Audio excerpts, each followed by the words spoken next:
امروز میخوام شما رو با سریالای ترکی آشنا کنم که از روی سریالای خارجی ساخته شدن. بگین ببینم اونا رو میشناسین یا میدونید که از روی چه سریالایی ساخته شدن؟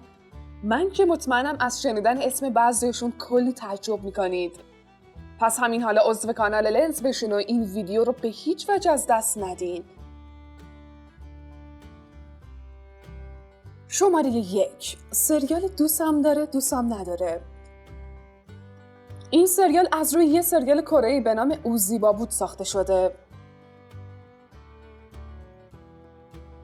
شماره 2. سریال حکایت یک عشق.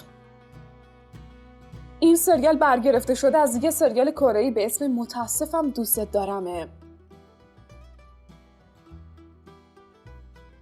شماره 3. سریال گناهکار. سریال گناهکار یه جورایی ورژن ترکی یه سریال کره‌ای به اسم مرد بیگناه یا مرد خوب به حساب میاد.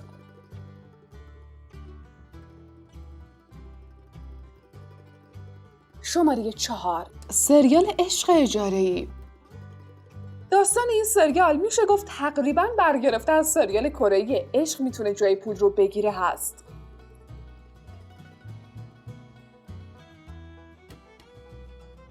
شماره 5. سریال انتقام شیرین. نسخه کره‌ای این سریال کارل رو بگیر احسوجنگ نام داره.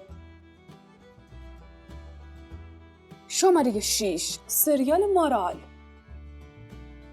سریال مارال اقتباسی از سریال کره‌ای پاندا و جوجه تیغیه. شماره 7. سریال وضعیت رابطه پیچیده. سریال وضعیت رابطه پیچیده از روی یه سریال کره‌ای به اسم خانه کامل تولید شده.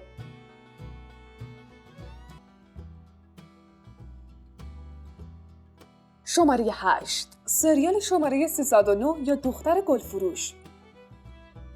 این سریال تا حدودی به یه سریال کره‌ای به اسم از بخت بد عاشقت شدم شباهت داره.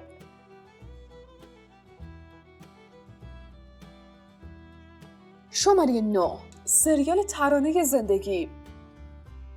میشه گفت سریال ترانه زندگی اقتباسی از سریال کره‌ای شعله‌های هوسه.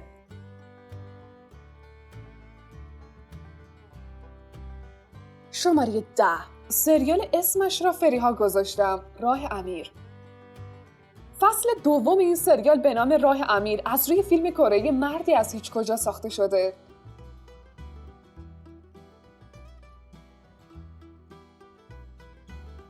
شماره 11. سریال فصل گیلاس.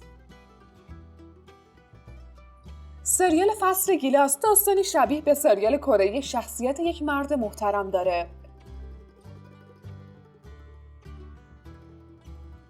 شماره 12. سریال ضربان قلب.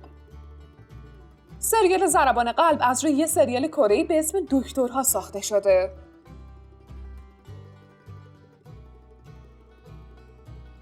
شماره 13. سریال شعله‌ور. این سریال بر اساس یه مینی سریال فرانسوی به اسم آتش سرنوشت ساخته شده.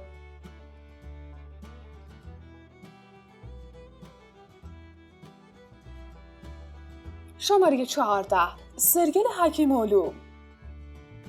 این سریال اقتباسی از یه مجموعه درام پزشکی آمریکایی به اسم دکتر هاوس یا هاوس MDه.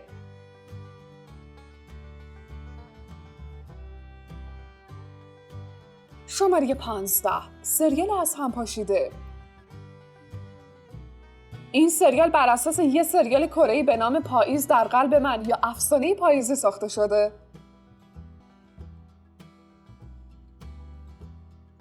شماره 16. سریال دکتر معجزه‌گر. این سریال پرطرفدار و دیدنی از روی یه سریال معروف کره‌ای به اسم دکتر خوب ساخته شده.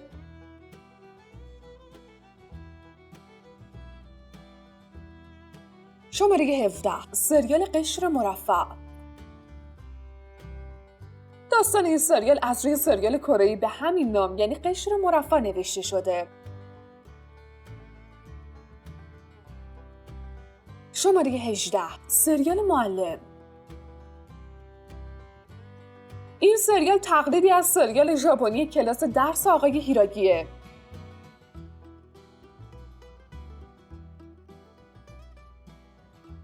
شماره 19.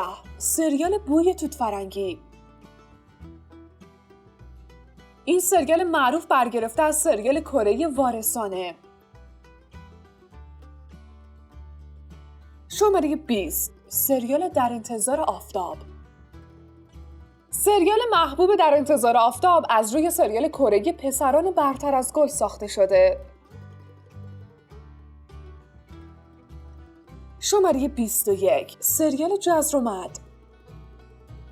سریال جزرومد اقتباسی از یک سریال تینیجری آمریکایی به اسم اوسیه. شماره 22. سریال حکایت ما.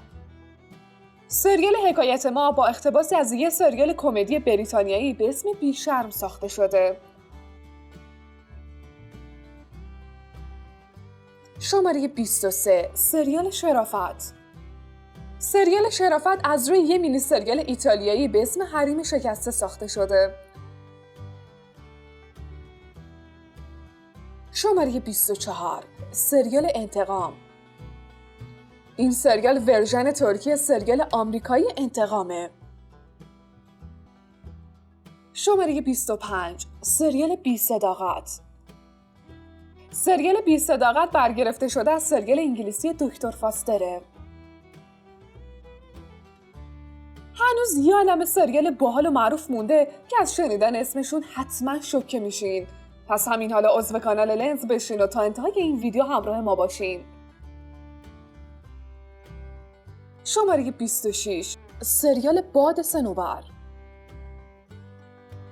این سریال بازسازی شده یه سریال آمریکایی به اسم نهر داوسونه.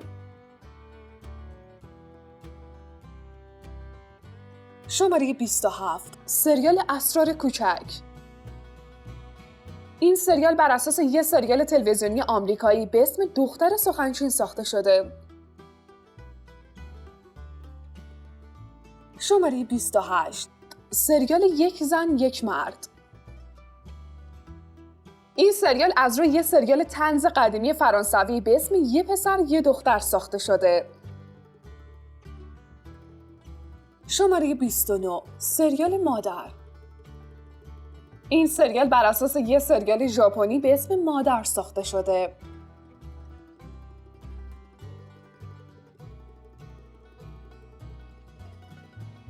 شماره 30. سریال نفوذی.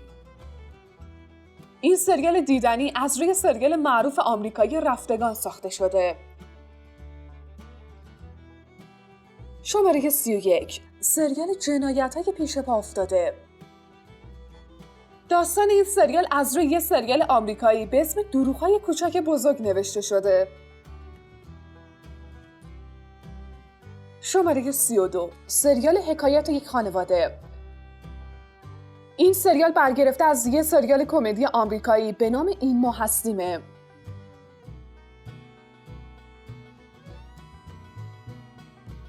شماره 33. سریال زنان خانه‌دار ناامید. این سریال از روی یه سریال کمدی آمریکایی به نام کدبانوهای وامانده ساخته شده. شماره 34. سریال دکترها. این سریال اقتباسی از یه مجموعه تلویزیونی آمریکایی به نام آناتومی گریه.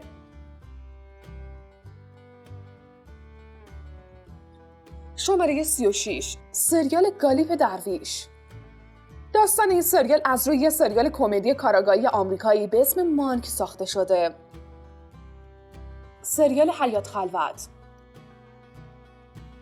این سریال برگرفته از یه سریال قدیمی و استرالیایی به نام زندانی ساخته شده.